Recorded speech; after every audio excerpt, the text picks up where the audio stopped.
Segundo Crônicas, capítulo 8. Depois de 20 anos, durante os quais Salomão construiu o templo do Senhor e o seu próprio palácio, ele reconstruiu as cidades que Irão lhe tinha dado, e nelas estabeleceu israelitas. Depois atacou Ramote-Zobá e a conquistou. Também reconstruiu Tadmor no deserto e todas as cidades armazéns que havia construído em Ramate. Reconstruiu Bet-Horon Alta e Bet-Horon Baixa, cidades fortificadas com muros, portas e trancas, e também Baalate e todas as cidades armazéns que possuía, e todas as cidades onde ficavam os seus carros e os seus cavalos. Construiu tudo o que desejou em Jerusalém, no Líbano e em todo o território que governou. Todos os não-israelitas, descendentes dos hititas, dos amorreus, dos ferezeus, dos heveus e dos jebuseus, que não tinham sido mortos pelos israelitas, Salomão recrutou para o trabalho forçado, como continuam até hoje. Mas Salomão não obrigou nenhum israelita a trabalhos forçados. Eles eram seus homens de guerra, chefes de seus capitães, comandantes dos seus carros e condutores de carros. Também eram israelitas os principais funcionários do rei Salomão, 250 funcionários que supervisionavam os trabalhadores. Salomão levou a filha do faraó da cidade de Davi para o palácio que ele havia construído para ela, pois dissera: minha mulher não deve morar no palácio de Davi, rei de Israel, pois os lugares onde entrou a arca do Senhor são sagrados. Sobre o altar do Senhor, que havia construído diante do pórtico, Salomão passou a sacrificar holocaustos ao Senhor, conforme as determinações de Moisés acerca das ofertas diárias e dos sábados, das luas novas e das 3 festas anuais, a festa dos pães sem fermento, a festa das semanas e a festa das cabanas. De acordo com a ordem de seu pai Davi, designou os grupos dos sacerdotes para as suas tarefas e os levitas para conduzirem o louvor e ajudarem os sacerdotes, conforme as determinações diárias. Também designou, por divisões, os porteiros das várias portas, conforme o que Davi, homem de Deus, tinha ordenado. Todas as ordens dadas pelo rei aos sacerdotes e aos levitas, inclusive as ordens relativas aos tesouros, foram seguidas à risca. Todo o trabalho de Salomão foi executado desde o dia em que foram lançados os alicerces do templo do Senhor até o seu término. Assim foi concluído o templo do Senhor. Depois Salomão foi a Ezion-Geber e a Elate, no litoral de Edom. E Irão enviou-lhe navios comandados por seus próprios marinheiros, homens que conheciam o mar. Eles navegavam com os marinheiros de Salomão até Ofir, e de lá trouxeram 15 toneladas e 750 quilos de ouro para o rei Salomão.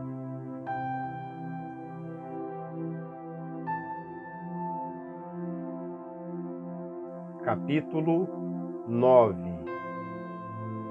A rainha de Sabá soube da fama de Salomão e foi a Jerusalém para pô-lo à prova com perguntas difíceis.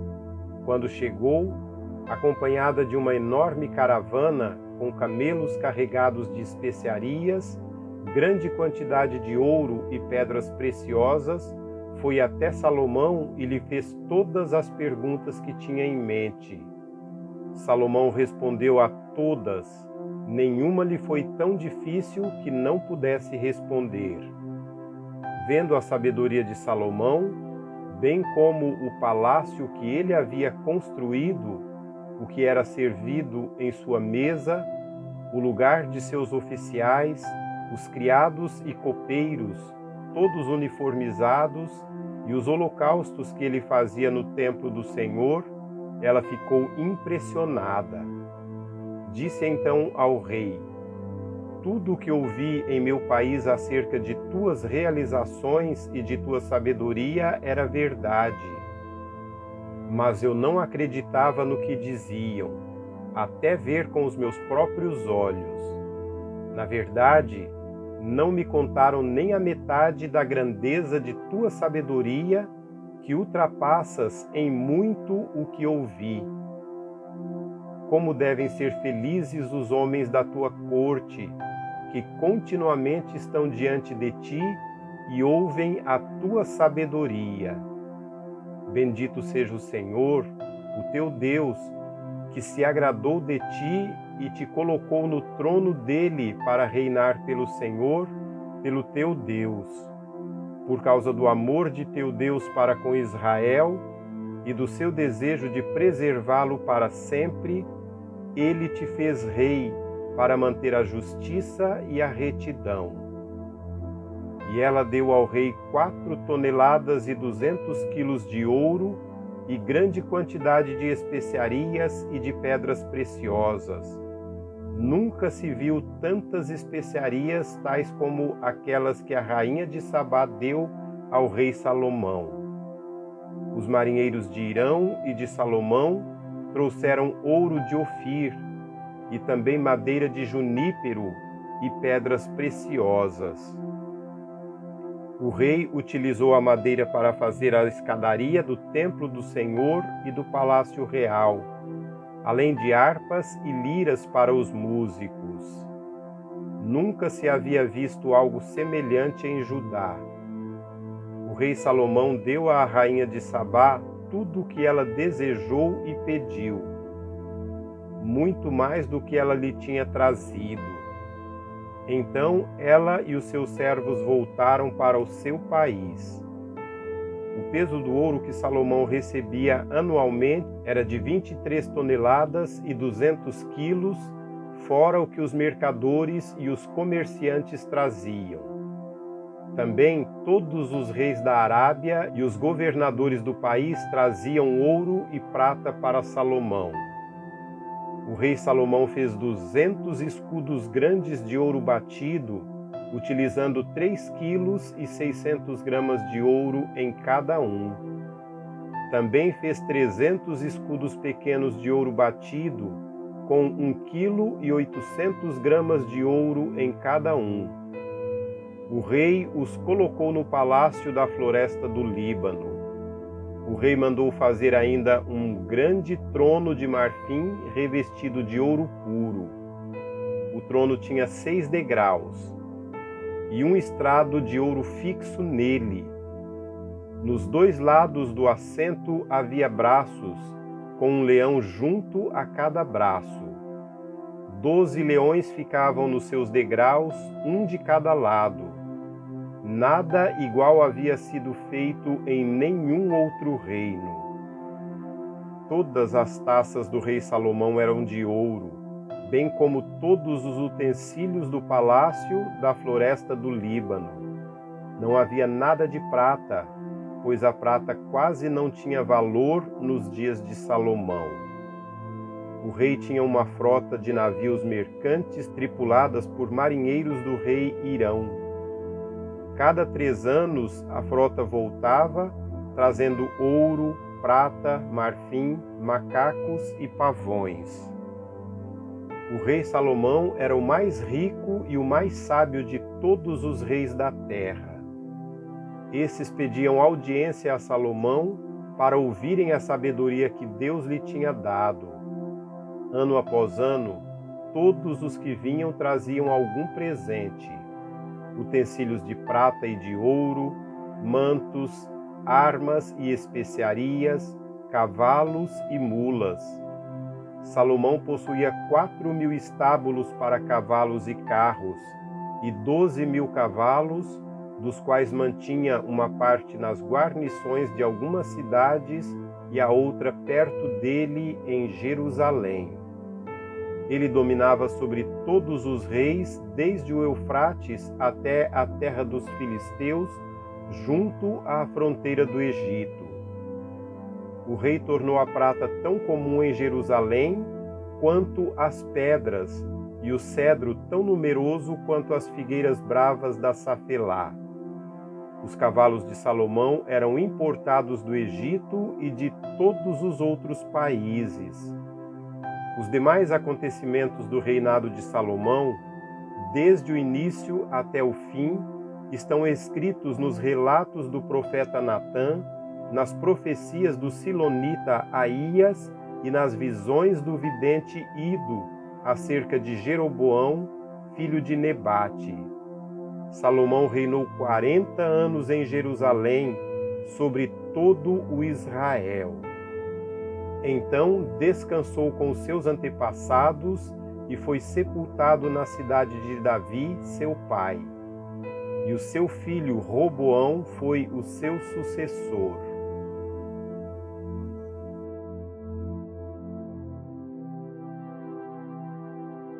Capítulo 10.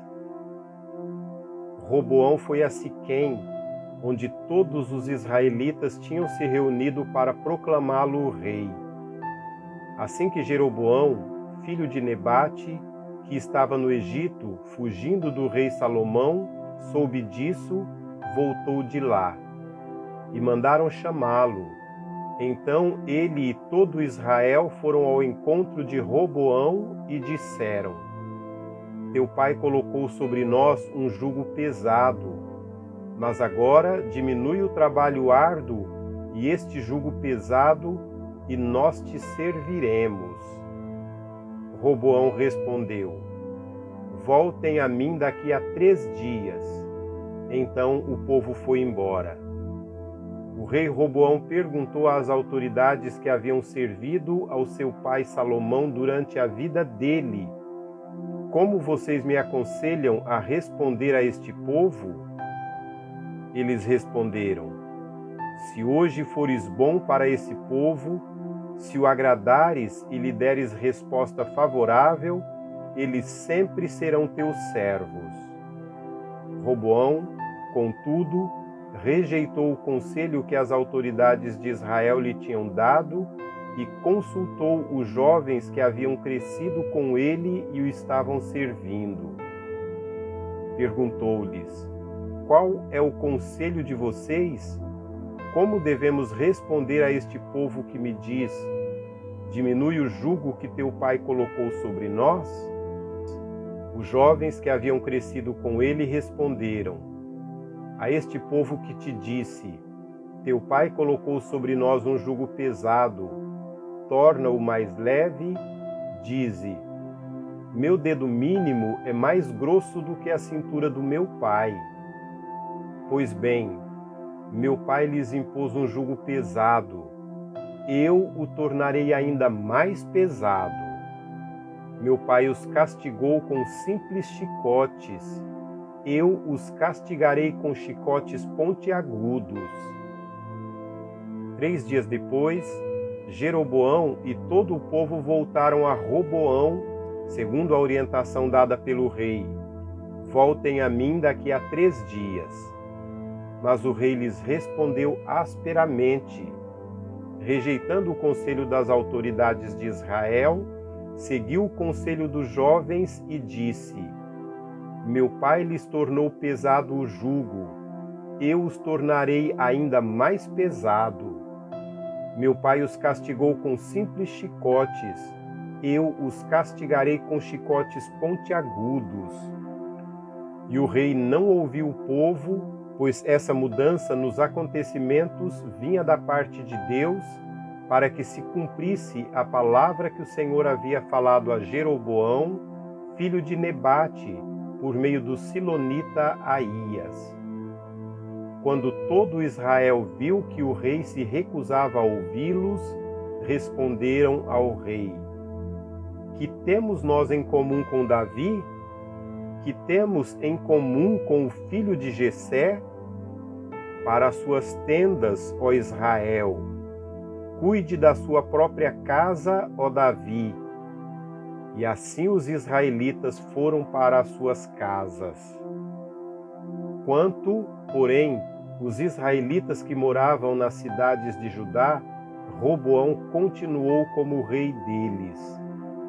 O rei Roboão enviou Adonirão, chefe de trabalhos forçados, mas todo Israel o apedrejou até a morte.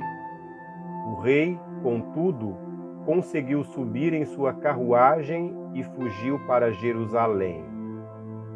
Desta forma, Israel se rebelou contra a dinastia de Davi e assim permanece até hoje.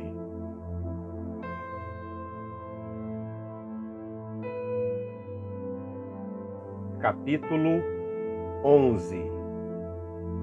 Quando Roboão chegou a Jerusalém, convocou 180.000 homens de combate das tribos de Judá e de Benjamim para guerrearem contra Israel e recuperarem o reino para Roboão. Entretanto, veio a palavra do Senhor a Semaías, homem de Deus. Diga a Roboão, filho de Salomão, rei de Judá, e a todos os israelitas de Judá e de Benjamim: assim diz o Senhor: não saiam à guerra contra os seus irmãos. Voltem para casa, todos vocês, pois fui eu que fiz isso. E eles obedeceram à palavra do Senhor e desistiram de marchar contra Jeroboão. Roboão morou em Jerusalém e reconstruiu algumas cidades para a defesa de Judá. Foram elas: Belém, Etã, Tecoa, Bet-zur, Socó, Adulão, Gate, Maressa, Zife, Adoraim, Laques, Azeca, Zorá, Aijalon e Hebrom. Essas cidades foram fortificadas em Judá e em Benjamim. Ele fortaleceu as suas defesas e nela colocou comandantes, com suprimentos de alimentos, azeite e vinho. Armazenou escudos grandes e lanças em todas as cidades, tornando-as muito fortes. Assim, Judá e Benjamim continuaram sob seu domínio. Os sacerdotes e os levitas de todas as tribos de Israel o apoiaram. Os levitas chegaram até a abandonar as suas pastagens e os seus bens e foram para Judá e para Jerusalém, porque Jeroboão e os seus filhos os haviam rejeitado como sacerdotes do Senhor, nomeando seus próprios sacerdotes para os altares idólatras e para os ídolos que haviam feito em forma de bodes e de bezerros. De todas as tribos de Israel, aqueles que estavam realmente dispostos a buscar o Senhor, o Deus de Israel, seguiram os levitas até Jerusalém para oferecerem sacrifícios ao Senhor, ao Deus dos seus antepassados. Eles fortaleceram o reino de Judá e durante 3 anos apoiaram Roboão, filho de Salomão, andando nos caminhos de Davi e de Salomão durante esse tempo. Roboão casou-se com Maalate, filha de Jeremote e neta de Davi. A mãe de Maalate era Abiail, filha de Eliabe e neta de Jessé. Ela deu-lhe 3 filhos, Jeús, Semarias e Isaão. Depois ele casou-se com Maaca, filha de Absalão, a qual lhe deu os filhos Abias, Atai, Ziza e Selomite. Roboão amava Maaca, filha de Absalão, mais do que a qualquer outra de suas esposas e concubinas. Ao todo, ele teve 18 esposas e 60 concubinas, 28 filhos e 60 filhas.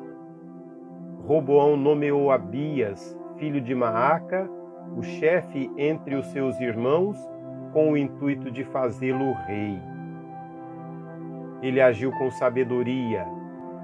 dispersando seus filhos pelas tribos de Judá e de Benjamim e pelas cidades fortificadas.